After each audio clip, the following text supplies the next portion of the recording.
My name is Jenny Chen, and in the restaurant business, success isn't just about fancy ingredients or prime locations. It's about soul.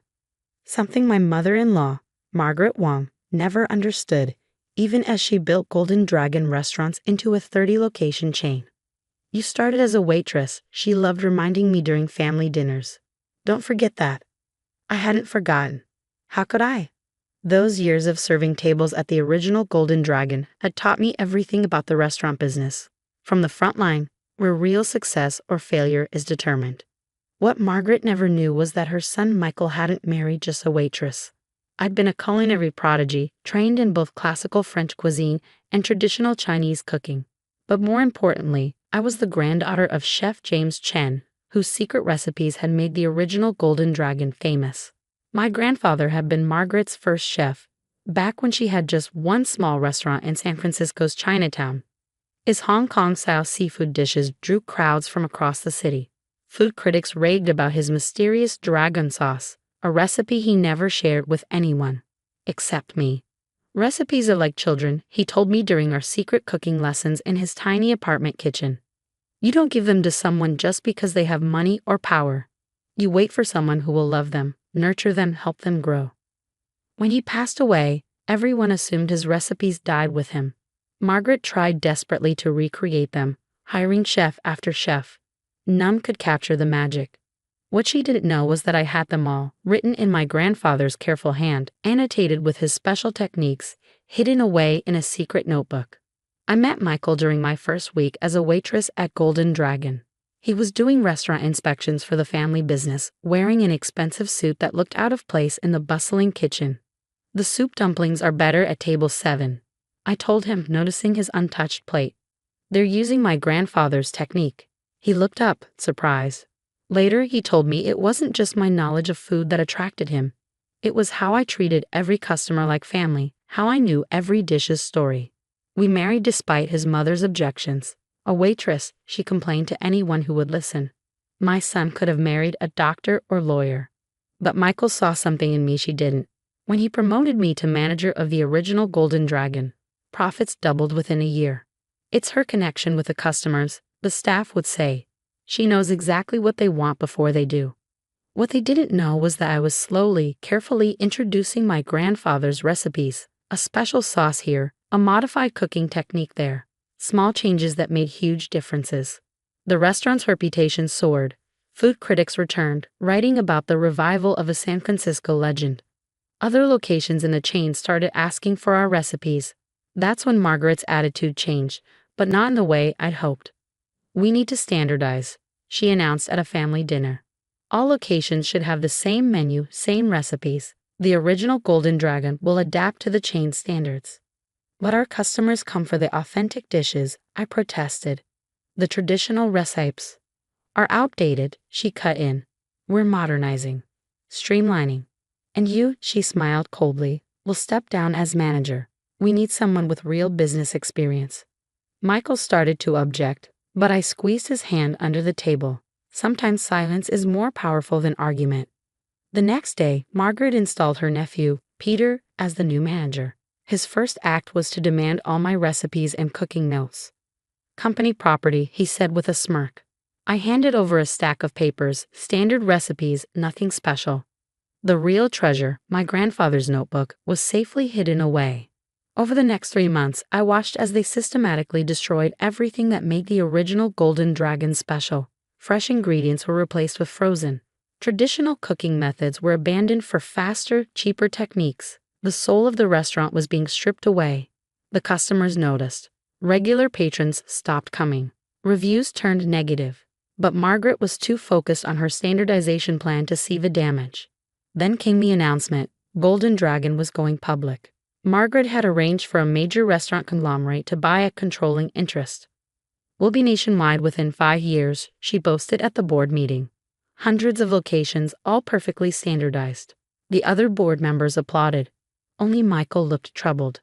And to ensure smooth transition, Margaret continued, looking directly at me. We'll be removing all unprofessional elements from management, starting with our former waitress. I stood up calmly. Of course, I understand. You'll sign an agreement naturally. Non-compete, Non-disclosure. Standard terms. I smiled, thinking of my grandfather's notebook, of all the secrets it contained. Of course. Later that night, Michael found me in our home kitchen cooking. "I'm sorry," he said. "Mom's wrong about this. About you." I stirred the sauce I was making, my grandfather's famous dragon sauce. The one that had launched the original Golden Dragon to fame. "Your mother thinks she owns the heart of Golden Dragon," I said quietly, "but she only owns the name." "What are you going to do?" I tasted the sauce. Perfect, just like my grandfather had taught me. "Tomorrow," I said, "we're going to learn the difference between owning a restaurant chain and owning what makes it special." Michael looked at the sauce, then at me, understanding dawning in his eyes. "The real recipes," he whispered. "You have them."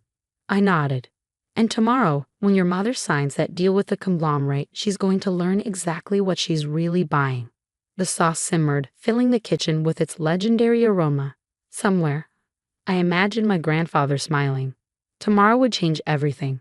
Not just for me, but for the true legacy of Golden Dragon. The day of the Golden Dragon's public acquisition started with an unexpected phone call. David Chang, the food critic who had first made the restaurant famous 30 years ago, wanted to meet. "I heard about the sale," he said, "and about the changes they're making to the original location. Please tell me you saved your grandfather's recipes." We met at his favorite dim sum place, far from any Golden Dragon location. I brought a small container of sauce. David's eyes widened at the first taste. "It's exactly the same," he whispered. "James Chen's dragon sauce." They said it died with him. "Nothing dies if you pass it on with love," I said, quoting my grandfather. His article was published online an hour before the Golden Dragon's acquisition ceremony. "The Soul of Golden Dragon, a Legacy in Peril." It went viral in the food community. I arrived at the ceremony just as Margaret was preparing to sign the final papers.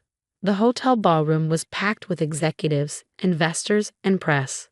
"Today marks a new chapter," Margaret announced from the podium. "Golden Dragon will become a national brand, bringing our authentic Chinese cuisine to every corner of America." I waited until she lifted the pen to sign. "Actually," I said, standing up, "we should discuss what you're really selling." Margaret's pen froze. "Security." "Before you call security," I continued calmly, "you might want to read David Chang's article. It's trending on all the food sites."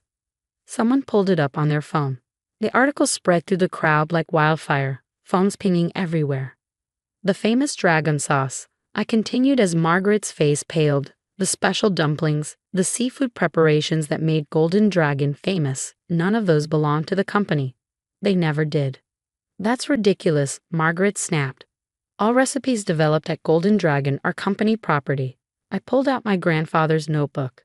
"These recipes were created by Chef James Chen long before Golden Dragon existed. He passed them to me, his granddaughter and chosen successor. I've never shared them with the company. I just used them as his heir." The conglomerate's CEO leaned forward. "Is this true?" "Check your due diligence," I suggested. "You'll find no documentation of the original recipes in company records, because they're not company property. They're my family's legacy." Chaos erupted. Lawyers huddled in corners. The CEO demanded an emergency meeting. Margaret looked like she'd swallowed one of her frozen dumplings. I wasn't done. "I'm opening a new restaurant," I announced to the stunned crowd. "Chen's Kitchen. Using all my grandfather's original recipes, plus new ones I've developed, and I've invited all of Golden Dragon's original staff to join me." "You signed a non-compete," Margaret sputtered. Actually, Michael stepped forward, legal papers in hand. "She never signed anything. You were too busy rushing the acquisition to finish the paperwork." The conglomerate's CEO looked physically pained. "Without the original recipes, Golden Dragon is just another chain restaurant," I finished. "With frozen dumplings and standardized sauces, worth maybe a tenth of what you were about to pay." The acquisition collapsed within hours. Golden Dragon's stock price plummeted. Margaret's standardization dream crumbled as investors fled. But I wasn't interested in destruction. I had a restaurant to build.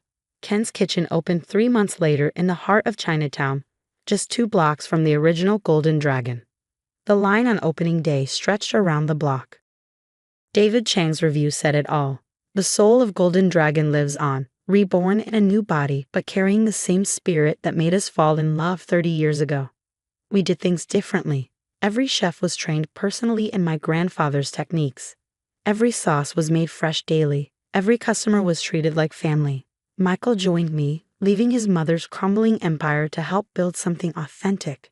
I finally understand, he told me. It was never about the number of locations. It was about putting love into every dish. The success was beyond anything Margaret had imagined.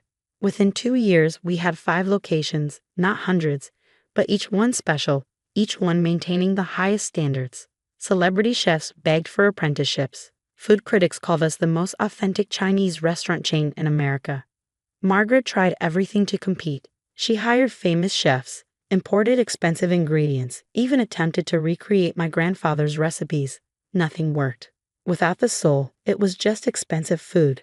Eventually, she came to Chen's kitchen as a customer. I seated her myself. "I don't want your forgiveness," she said stiffly. "I'm not offering it," I replied. "I'm offering you dinner, the way my grandfather would have made it." She cried at the first taste of dragon sauce. "It's exactly like I remember," she whispered, "from the very beginning." Today, Chen's kitchen is renowned not just for its food, but for its philosophy. We grow slowly, train thoroughly, and never compromise on quality. Each location has its own character while maintaining the core traditions my grandfather established. The original notebook sits in a glass case in our flagship restaurant, open to my grandfather's dragon sauce recipe. Next to it is a newer notebook, my own recipes and techniques, developed over years of cooking with love.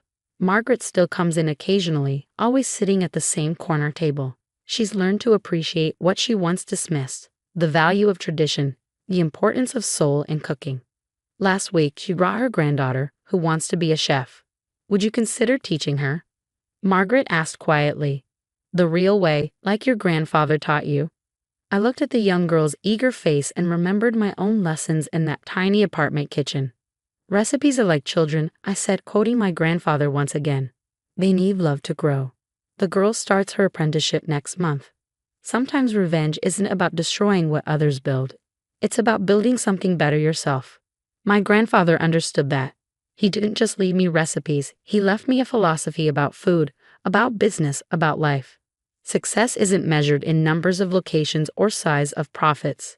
It's measured in the smiles of satisfied customers, in the pride of well-trained chefs, in the preservation of traditions that deserve to live on.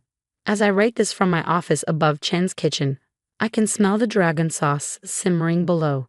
The same sauce that launched a legacy, that taught a lesson about the true value of tradition.